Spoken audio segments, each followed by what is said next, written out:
Hi all, Michael Page here.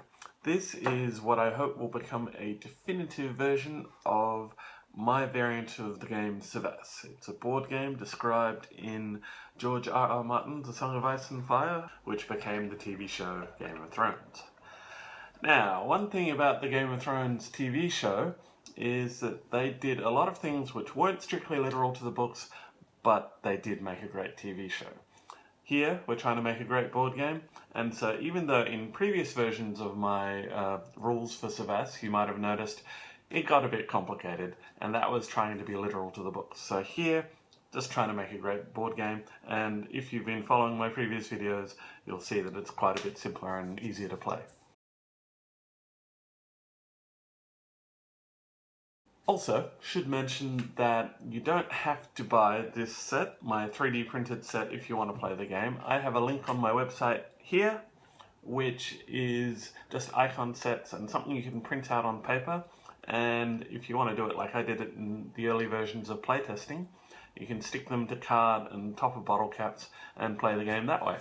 Although George R.R. Martin has not specified the rules to the game, in fact he purposely left it unspecified, there were a bunch of us on the web that helped me develop this set of rules. Now, there were 3 influences that he's mentioned. There's chess, obviously, the board game Blitzkrieg, which has this hex grid board you might have noticed, and the board game Stratego, which starts off with a screen across the middle, so players set up their pieces in secret, and then when the screen comes up, you see your opponent's opening array, and you go, this guy knows what he's doing. There are a couple of other influences from those games that I'll go into later, but for now, let's just get straight into it. There are 10 different types of pieces, 26 pieces in all, plus a fortress, which the king starts on. When you start, you set up your pieces in secret, as does your opponent, and the screen comes up, white goes first, and you take turns moving one piece at a time, trying to capture each other's king, which marks the end of the game. There are 10 different types of pieces, and these are the rabble pieces. They're like the pawns of the game. They move one space in any direction, and there are 6 of them. These are mountains. You also have 6 of them. They don't move. You set them up at the beginning of the game in strategically important places, and they stay there for the entirety of the game. You have the king. The king is the object of the game. If you capture your opponent's king, you've won. Quite like chess in that respect. Well, what's next? The dragon. The most powerful piece in the game. You have 1 of them. Let's get a close up on that. Focus. I'm proud of that design. So we've got 4 pieces so far. Rabble, mountain, king, dragon. There are 6 more pieces, and I want to show them to you in pairs. So you've got the trebuchet. It's 3D printed, so why not make a moving one? And the crossbows. I'll put those back. So they're 2 pieces. They move in similar directions, but the crossbow doesn't move as far. Okay, I'll go into that later. You have the elephant and spears. These are like the bishops in chess. They move diagonally, which is to say, on a hex board that's along spaces of the same color. Likewise, the spears is the weaker of the 2 and doesn't move quite as far. I'll go into that later. Lastly, you've got the horses. Heavy horse, light horse.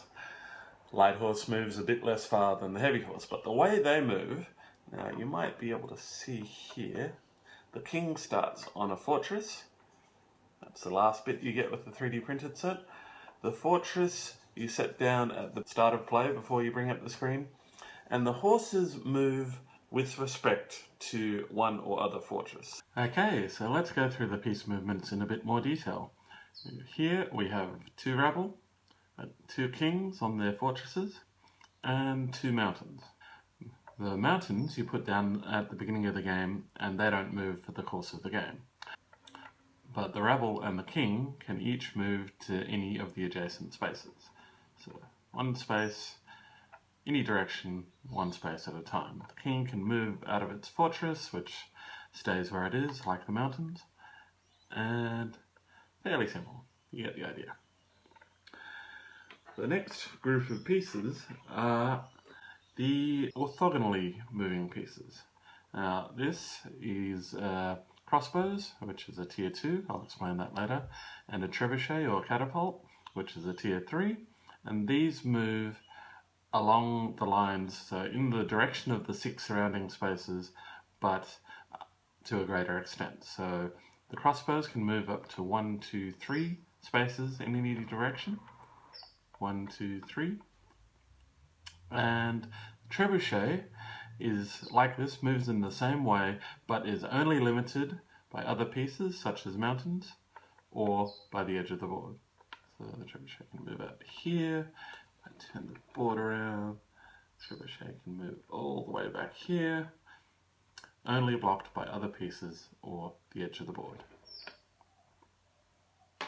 Then you have the diagonal moving pieces. Now remember, diagonal on a hex board means moving on spaces of the same color.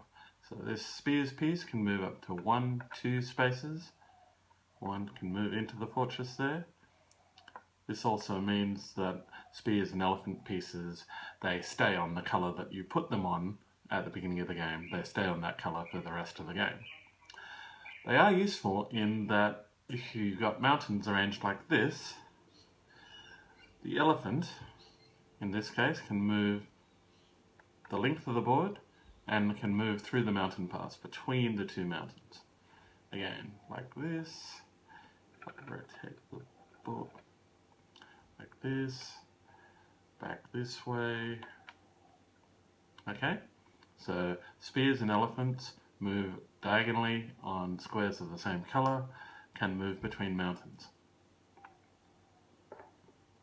Then you have orbital pieces. So this is a light horse here, and the heavy horse here, and these move with respect to the two fortresses as they sit on the board. So you've got light horse here is 1 space away from the black fortress. So if it's orbiting around the black fortress, it must end up 1 space away.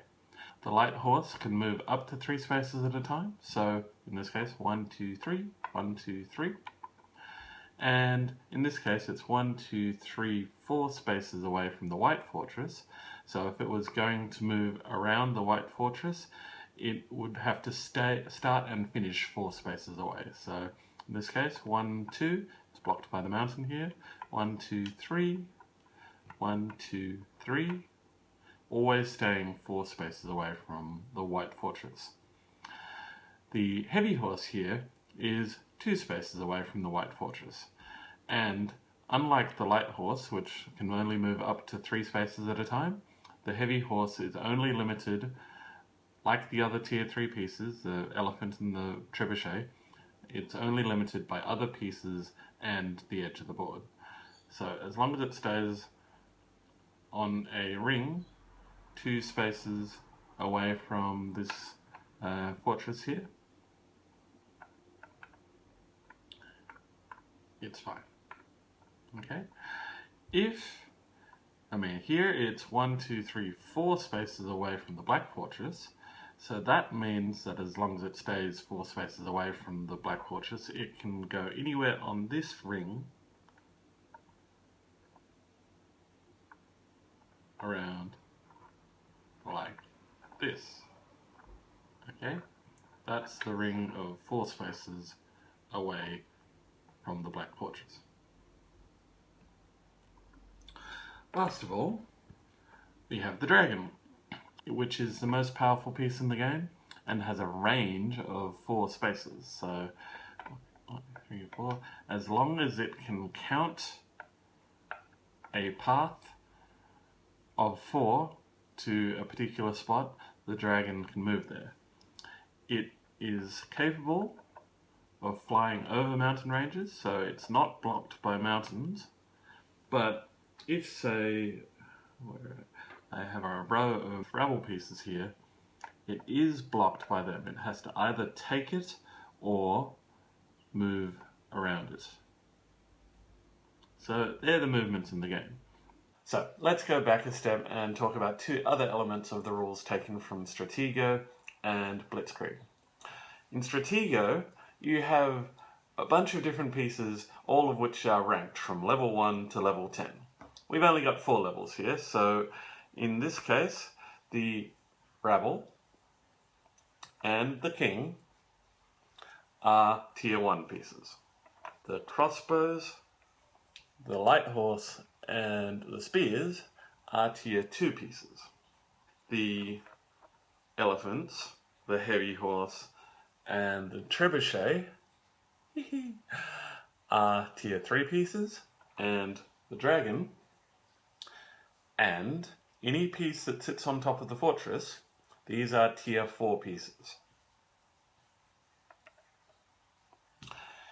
What do tiers have to do with it? Well, capturing in Cyvasse is quite like chess in some ways. For instance, you need the attacking piece to move onto the space of the defending piece in order to capture it. You move the piece on and you take the captured piece off the board. But unlike in chess, where a pawn can take a queen if it's in the right position, here the tier levels matter. A dragon, being tier 4, can take all other pieces. Tier 3 pieces can take tier 3 pieces and below. Tier 2 pieces can take all other tier 2 pieces and below, and tier 1 pieces can only capture other tier 1 pieces. In order for lower ranked pieces to capture higher ranked pieces, they need to be used in a flanking play. This is where lower ranked pieces are able to move into the space occupied by the higher ranked pieces, and when one of them does so, the higher ranked piece is taken off the board. In the diagram you can see that it takes 2 tier 3 pieces to take a tier 4 piece. So 2 tier 3 pieces to take a dragon or any piece in the fortress. Or it takes 3 tier 2 pieces, or it takes 4 tier 1 pieces. As I'll show you in the demo later, there are also several other combinations that can work in flanking. So let's talk about flanking this Black Dragon, which is a tier 4 piece with 2 white tier 3 pieces. The trebuchet, tier 3 piece, has a bearing on the dragon but can't take it by itself without flanking. This heavy horse is 4 spaces away from the Black Fortress, also has a bearing on the dragon, but wouldn't be able to take it by itself. But because you've got 2 tier 3 pieces that have a bearing on a tier 4 piece, that means that that flanking move could take place. Flanking is additive though, so if I replaced this tier 3 heavy horse with a tier 2 light horse, which is 1, 2, 3 spaces away from the dragon, and I also had a white crossbows, say here, 1, 2, 3 spaces away from the dragon, this tier 3 and 2 tier 2 pieces could take the dragon. This works for weaker pieces as well. So say we only had these 2 tier 2 pieces and we had a black tier 3 piece, no trebuchet there, 2 tier 2 pieces can take a black tier 3 piece. And just to take that all the way down the line, say we had 2 rabble here and that was a tier 2 piece. One of those 2 rabble could take the spears piece. Or, if that was still a tier 3 elephant, you'd need 3 rabble to take it. If that was a tier 4 dragon, you would need 4 rabble to take it. That's unlikely to ever happen in real life, but that is a possibility. Also, any piece inside the fortress, including the king, is a tier 4 piece. So you would either need 4 rabble, so I'll put that on a green square, or here we have 3 tier 2 pieces, 2 crossbows and a spears, could take the king in its fortress. or 2 tier 3 pieces. So if I had a trebuchet here in line with that, and an elephant which was here, then these two together could take the tier 4 king in its fortress. Interesting thing about the king, however, is that if I had a tier 3 piece here, I'll get rid of the dragon for now, and the king was next to it, the king being a tier 1 piece outside of the fortress wouldn't be able to take the elephant. However, if you had another tier 2 piece, like a light horse here, the king in a flanking attack becomes whatever the highest ranked piece is. So king is a tier 2 piece in this case because the light horse is a tier 2 piece, and together they would be able to take the elephant there. So we know that any piece inside the fortress is a tier 4 piece, including the king. So if the object of the game is to capture your opponent's king and protect your own, why on earth would you ever move the king out of the fortress? Well, the answer to that question is in promotion. In chess, if a pawn reaches the edge of the board, it gets promoted. In Cyvasse, if you move a rabble into the fortress, then that rabble can then be promoted to any piece that you've lost, except for the king, obviously, or the dragon. So in this case, I might promote this rabble to an elephant. And I now have a new tier 3 piece, an elephant that can move on the dark green spaces. Or, if I wanted a trebuchet, I could replace the rabble with a trebuchet, and I now have a new tier 3 piece. What happens if that tier 3 piece gets taken, say, by a dragon? Well, in this case, because the king hasn't been taken, it's not the end of the game, but the fortress does get ruined. And we just show that by turning this piece over. But in this case, even though the horses still move around both fortresses, that fortress is no longer any good for promoting rabble. Last of all, I just want to talk a little about strategy, because the two dragons in the game really do play like weapons of mass destruction, in that you play with them to deter rather than going on a rampage and trying to take all the pieces. Why? Because say I've got this, I'm on the black side and I do my initial setup, I will probably set it up such that I have, say, a heavy horse here. I'll put a heavy horse in a position where it's protecting the dragon, and a trebuchet, say, here. And between those two pieces, if the white dragon was to come in and take that, I could immediately flank it back. And so I would want to keep my dragon in a position where it can protect other pieces, but I also need to keep the dragon protected, because if I lose it, the game ends rather quickly. So if you made it this far through the video, I'd like to thank you for sticking with me. I think you'll find there's a lot of really interesting strategy that takes place in the game. And even though I haven't done all the elements that are literally mentioned in the books, you feel like you could be Tyrion playing a master of Volantis. There are things like, if you set up with your heavy horse dragons in front, that is actually something that once you learn how to repel it, puts you at a disadvantage. It's better to play a conservative game. Elements like keeping your dragon too far from the center of the board, that can lose you the game because your dragon is not there. So you can imagine Tyrion actually being in that situation and having a young player having an aggressive strategy that fails badly. Another thing, if you set up your pieces the same way every single time, you learn that about someone and you can play to beat them just because you set up the same way. So that initial step of setting up in a different strategic way every single time really makes a difference. I've had games that lasted over 3 hours. It's a thinking person's game that you need to play considering all the possible outcomes like you do in chess, but with these added elements from Blitzkrieg and Stratego. This game is available on my Shapeways shop page, that's this link here. And if you want to buy it, I know it's pretty expensive. It's currently $250, but to be fair, most of that is in the cost of actually 3D printing it. And as 3D printing gets cheaper with time, I'll be able to lower the cost. Also, if you look on my checkpoints page, I have other fun objects like this dove creation of mine, and puzzles which you can give to people as presents. This cylinder Tetris style puzzle is quite a good desktop present. And yes, thank you for sticking with me, subscribe to my channel, and have a great day.